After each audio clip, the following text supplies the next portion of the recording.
if you thought that Gebura's background story was tragic,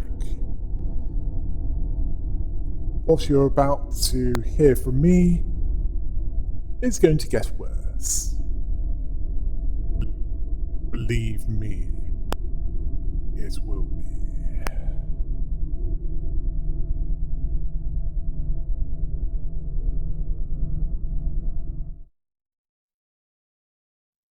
Next we have the crying children. What's so bad about crying children, you may ask? Well, let's get on with the lore, shall we?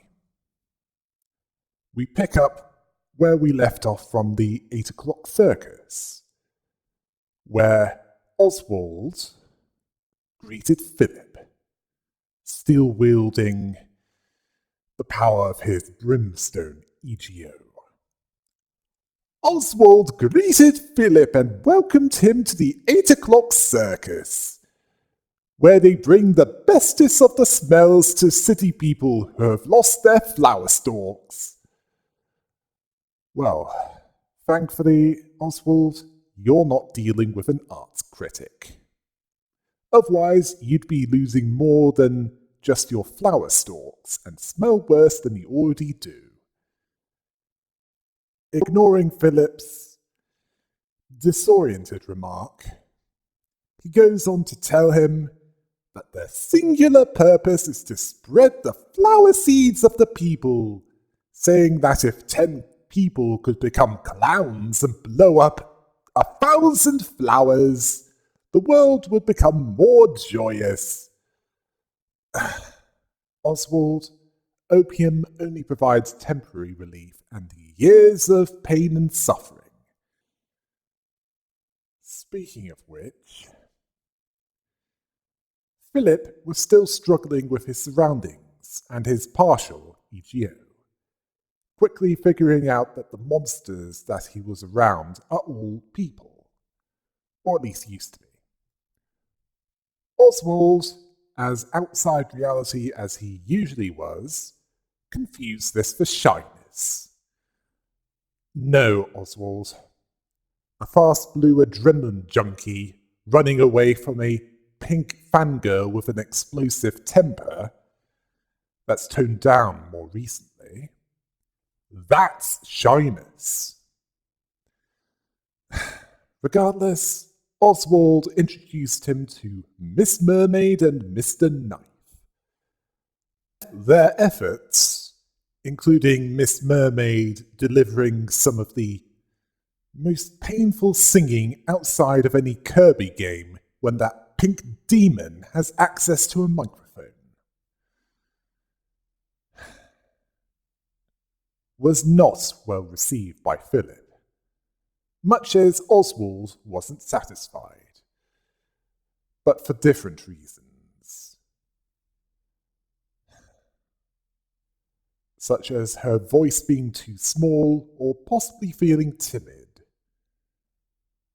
Philip considered this abnormal.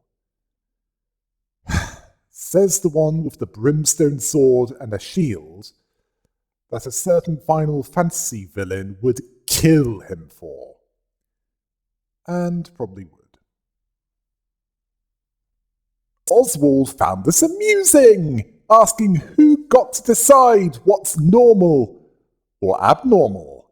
He considers it normal if everyone wears a hat weaved from fancy rats on their heads. Those had better be actual rats, as if you were talking about those that barely qualify as syndicates. That's even more up than it already is. Philip certainly didn't consider Oswald normal. Yeah, he, Kefka, and the Joker would probably go out for drinks. That's how far from normal he is. Oswald considers this rude. Then Philip remembered that the Wedge office was kept busy by the 8 o'clock circus, blaming Oswald's troupe for the death of the Dawn office, blaming these small fries for the death of his master Salvador and Sionbe Yuna. There is some truth to this, but not all of it. Oswald recognized a similar sting to himself in Philip. Wait, could this be? But Philip was still too fragrant. This made Philip lose patience with Oswald, and he desired to slay the ringmaster personally. Oswald had other ideas and sought to mix his fragrance with a filthy smell to make his scent boggy. This came in the form of illusions of Salvador and Yuna, much to Philip's confusion.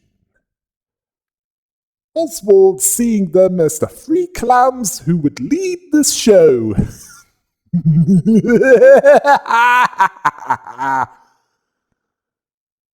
Philip was surprised by their appearance.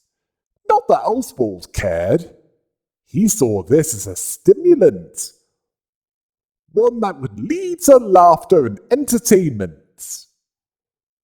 For whom? Seeing that a true flower blooms after facing the inner abscess and squeezed all the pus out of it, so that he can laugh to his heart's content once he swallowed his fragrant pus of sadness whole. There is some truth in this, based on his ability to make illusions appear of his dead colleagues, but is likely to have his particular brand of insanity mixed into it. He wants to help Philip, but his help is likely to make things worse, based on what happened to Emma and Noah. Philip was talking with someone in his head during this. He wanted more time to think about his situation. This person was patient and understanding, a voice in his head that wasn't due to schizophrenia. They understood that time was needed to collect his thoughts. He then recalled a conversation with Yuna, where she told him that Salvador picks the right rookie to hire, and all Philip could say was, "Is that so? Thank you." He didn't want to cling on to that, even after trying to feel positive about his introduction. He then thought of a confession that he made to her, a confession about his feelings towards her, one that he didn't make outright, seeing it as easier to see it as a refusal rather than make another attempt at doing so. He couldn't look at her in the eyes. He looked for excuses. He was unsure how she reacted, but he believed that she was looking at him in disgust. Personally, I suspect that she had a look of irritation at the boot-licking that you were doing to those above you, rather than outright disgust. Then he remembered the words of Oscar, the operator of the Wedge office. "You gave a fine speech, but I must wonder if you're truly upset for the sake of Salvador and your other late colleagues." All Philip could say was, "I'll go prepare myself," closing the door on his way out. Well, we know what happens next, don't we?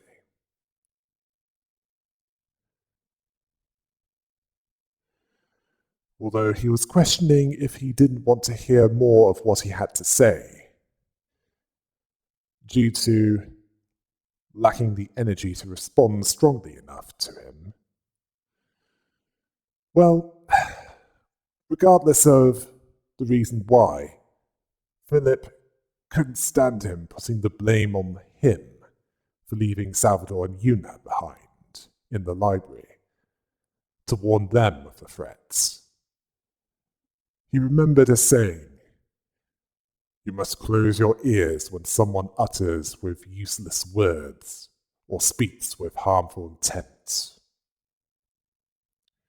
Although whether Oscar's words were useless or wrong because they distressed Philip, that's debatable. Philip wanted to focus on the grief of losing Salvador and Una. Oswald had the ability to exploit this breach in his mental defenses. The illusion of Una apologized for not answering what Philip asked back then. Oswald saw this as an unexpected turn of events. But just as she said, "I," Philip implied that she meant that she was having an affair with Salvador, someone that already had a wife and children. Oswald compared this to a telenovela. Somewhere where unfaithfulness, treachery, and acting like holes is about as common as lawlessness outside of the back streets that are not protected by the Y Association. Seeing the illusions of Salvador and Una angered Philip. Oswald saw them as what he believes to be true in his heart, regardless of whether or not it is true. The only two that could tell him the truth are no longer around. Oswald basically said, "Don't bother denying it. If you believe it, that's all that matters." Oswald compared this to pausing it at just the right moment, like it's a rerun that he's watched over and over. Wait, there are reruns in the city? Are they making new shows there? Let me guess. Shows involving police are likely to involve the Y Association sticking their Y-handers up some small-time punks for waving theirs as an insult. Or perhaps some game show where the contestants risk their lives, similar to The Running Man.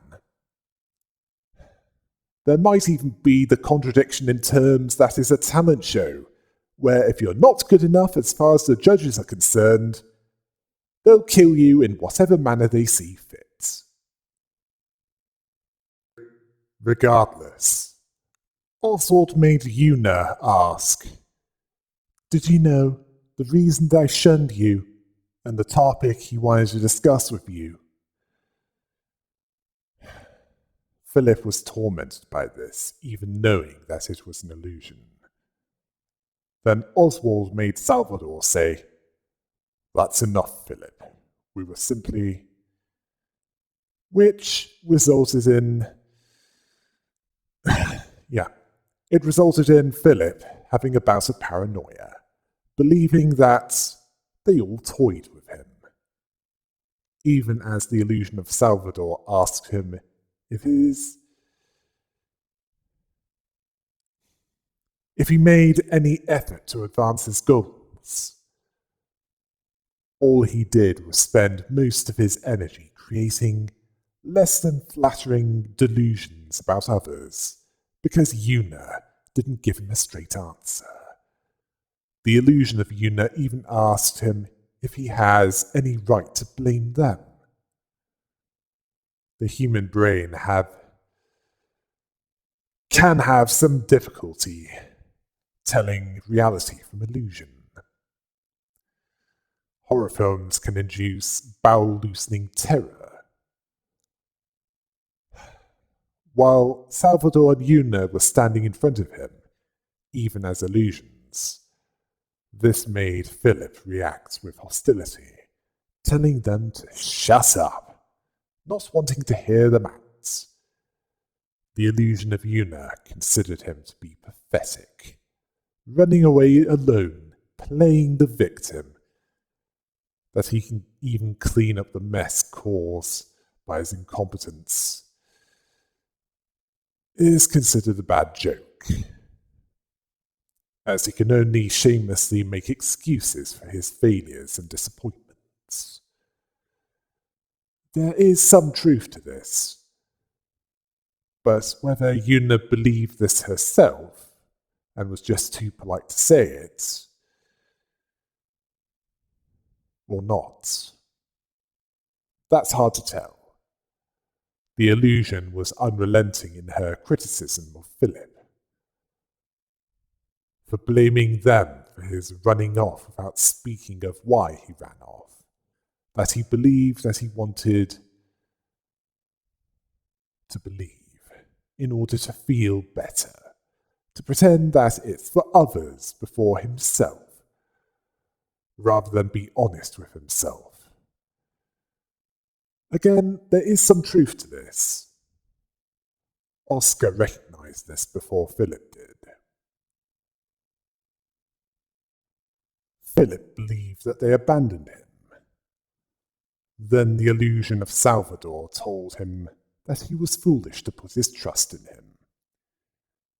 Philip wanted the illusion of Salvador to shut up, along with the illusion of Yuna, even as she was about to speak.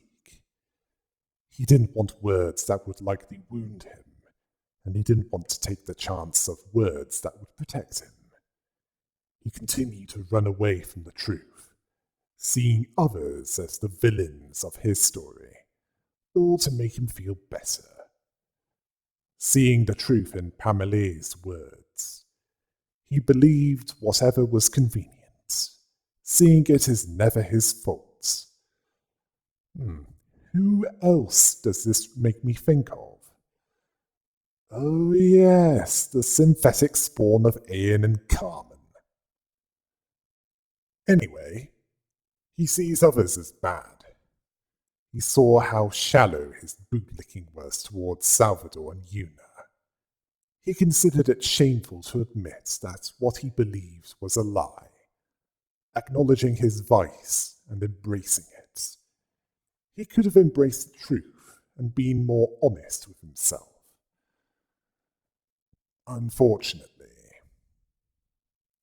he didn't. It was then he was met by Pluto, yesterday's promise, the skeletal distortion, one that wouldn't be out of place in a game made by one whose avatar is a Pomeranian breed of dog. He came to offer his assistance.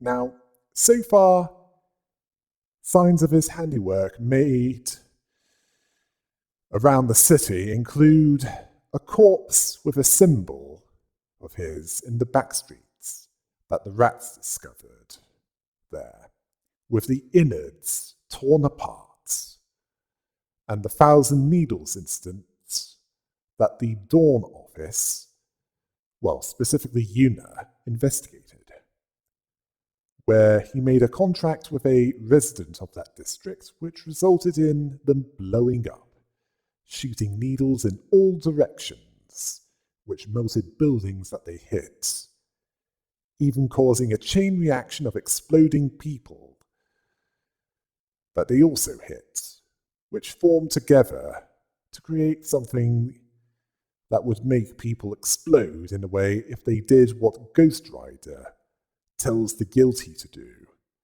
when he wants them to feel all the pain and suffering that they've caused in their lifetime. As in, look into its eyes. The reason why I speak of this is because his assistance seems to end badly for those that accept it. He's also wearing a suit that shows that he's affiliated with the Blue Reverberation, so he's up to no good regardless. Pluto was patient with his less than talkative client, letting him open up at his own pace, understanding that when a person feels victimized or vexed, someone has to reach out to them and give them a helping hand. Why does this make me feel like he's like the Jin from Wishmaster, where he has all that power, but can mostly only use it when someone wants something, and then twists it into something that brings the pain, either immediately or sometime later, as so far, that's the theme of this distortion. Well, that's what he's there for, holding out his hand to provide an offer to him. Philip asks if he's going to make his wish come true. Pluto tells him that he needs only utter his wishes. He can make them reality, and asks if this offer is unsatisfactory. Then we get to the sales talk, offering him strength to brutally express his displeasure towards that prankster Oswald, as if he was a certain Spartan demigod, or provide him with powerful weaponry to save the two that he cherished. I can see a few flaws in that. One, he already has strength in the form of a partial EGO. Two, his sword EGO is already powerful. And three, those two people are currently reading material in the library. I mean, Pluto, what can you provide him that he doesn't already have? Philip was tired of it all. All he wanted was to cry out loud. He decided to turn a blind eye to all that hurt him, turn a deaf ear to words that would lead him down the wrong path, turn a mute mouth to unnecessary evil, and last of all, act not. All to make himself happy if he was that way. He wanted to no longer perceive anything. Pluto offered to help him with that, telling him to pay attention to her voice. He likely refers to what Oswald calls Miss Sun. Pluto turned Philip, at that point, into 3 stone cherubs, one who covered his eyes, one who covered his ears, and one who covered his mouth. Philip was now a distortion, with the help of this voice and Pluto, whom Oswald recognized as one like him, as he had the same stink that he had. Seeing a man of talent that would make such a vibrant series of expressions. Seeing him as another jester visiting them. Pluto was polite in his greeting back to Oswald, who had come at the right time. They could make a wonderful show. Well, Pluto had a different interest. He asked if the relationship between Philip, Una, and Salvador was true. Oswald basically said, "Who gives a?" He saw it as entertainment for the audience. Yeah, Pluto has some reality warping ability, and Oswald has psyche-based illusion generation capability. Illusions created from distorted desires. He also had some kind of ability to alter the physical body in some way. I see him as some bizarre mix of Scarecrow and Mad Hatter, as while he exploits the fears of others, he doesn't exactly want to break them with terror. He just wants to bring them outside reality. Oswald suspected that Miss Sun spoke to him too, and then focused more on his show and asked Pluto to join him for the rest of it. Pluto then told him that the 8 o'clock circus must end as of that day, and then provided what was left of Philip with an invitation to the library, while offering Oswald a place on a far grander stage to hold the greatest show he could imagine. Back in the library, Roland considered Philip to be one miserable guy. Angela then asked if he was sympathizing with him after all that time, as he even called him selfish and dangerous the last time he was seen. Well, Angela, you're not wrong. He was dangerous to those that he brought into the library and ended up getting them killed. Roland wasn't sympathizing with him. He saw Philip as one with a hopeless personality, but it didn't help that Karma was being a complete hole, where his circumstances kept getting worse. This is even considering that as far as tragedies are concerned, they occur so often there might as well be a schedule for them. Philip felt cornered, backed up against the wall, with no way out.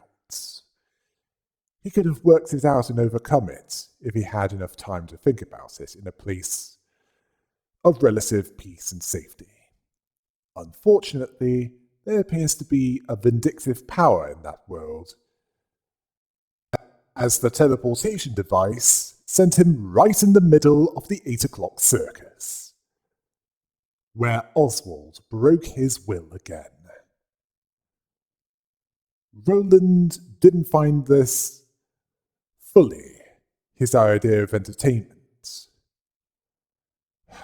Watching others rolling in a pit of misery, as if it was some kind of entertainment show. If there are other cities besides that one in Korea, I can imagine entertainment shows in Japan being worse than this, as in real life, last I checked, they're known for having a lot of ritual humiliation. Roland had no sentiment with this. That's that, and this is this, as he usually put it. Angela understood, as it was his failure to overcome it. Roland wanted to know how he ended up turning into what I could only describe as something that wouldn't be out of place at St. Peter's Basilica in the Vatican City. Angela explained that he experienced a surge of emotions that crossed the line of EGO, which caused him to undergo the distortion phenomenon, thus turning him into an abnormality. This told Roland something that interested him, how a distortion was made, but he still needs more to go on, seeing it as similar to how people are turned into books within the library. The main difference, according to Angela, was that the distortion phenomenon was unstable. She then focused on Oswald's ability to show distorted desires and emotions, asking Roland what he thought the stage would show him. He was certain that it would be his dead wife, the woman he couldn't protect, walking up to him, saying something that would make him cry in despair. Angela remarks on how honest he was about that. The main reason for that was, at least according to Roland, he had nothing to lose, so there's no point in lying. Well, he's not wrong about that. He's been demoted right to the bottom, he's lost his wife and everything that mattered to him. At the entrance, the 3 cherubs arrived. The unseeing child wanted to know where they were. The unhearing child wanted to know who was talking about him. The unspeaking child, unaware of sign language, remained silent. Then Angela appeared and saw that there was 3 of them. The unseeing child told her that she had a pretty voice. The unhearing child thought that She didn't want to deal with him because he looked like a kid.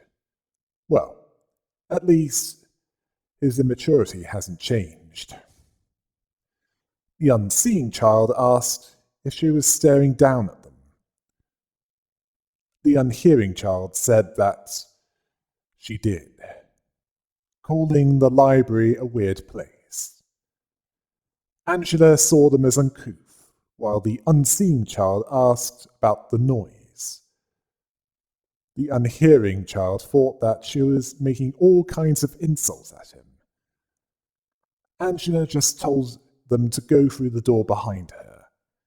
The unseeing child wanted to know where the door was at. The unhearing child recognized that she was pointing at something and asked if she was telling them to off over there. What did Pluto turn you into? Something straight out of South Park? Angela was annoyed by them and told them to make haste and get in, disappearing before they could say anything more.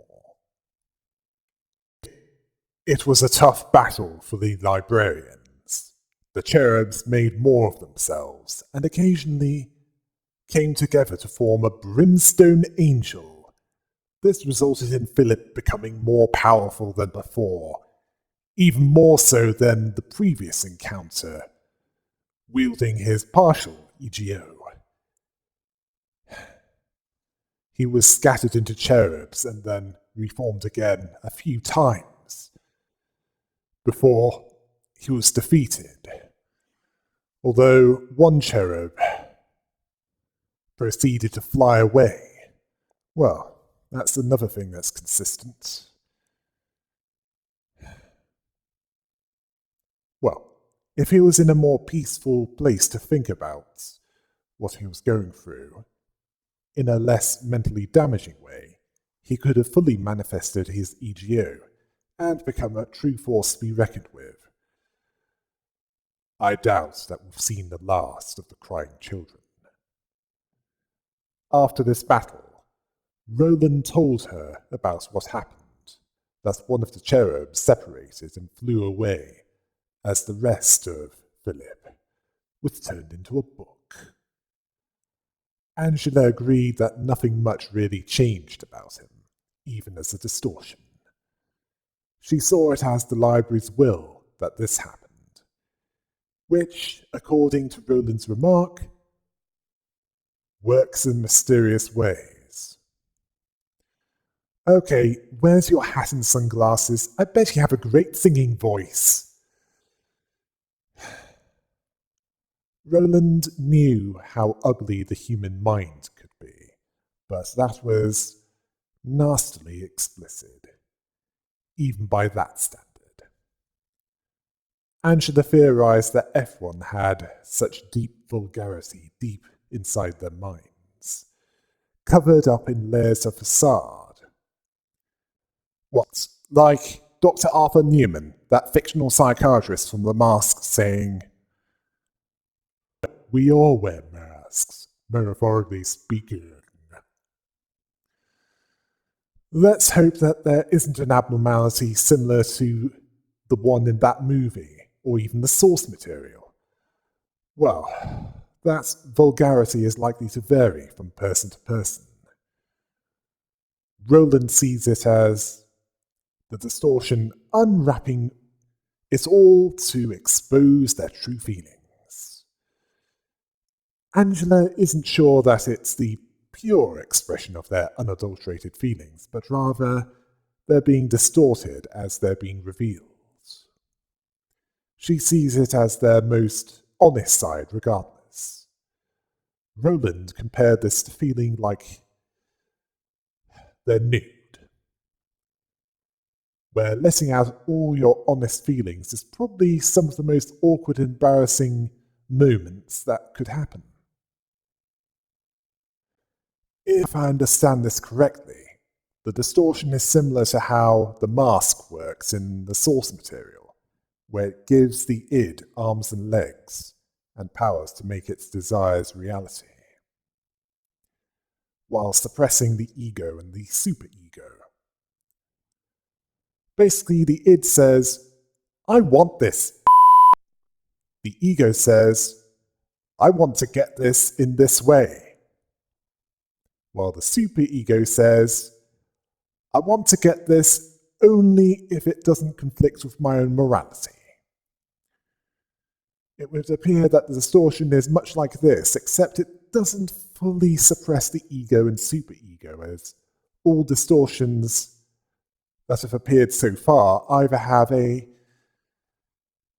twisted take on morality at best, and just don't care at worst. And not just the ones that are just mindless beasts. As for the performance that Oswald was invited to join, I suspect that he'll be seen with Argalia, Pluto, Aileen, Jaehyun, Elena, and Tanya later on.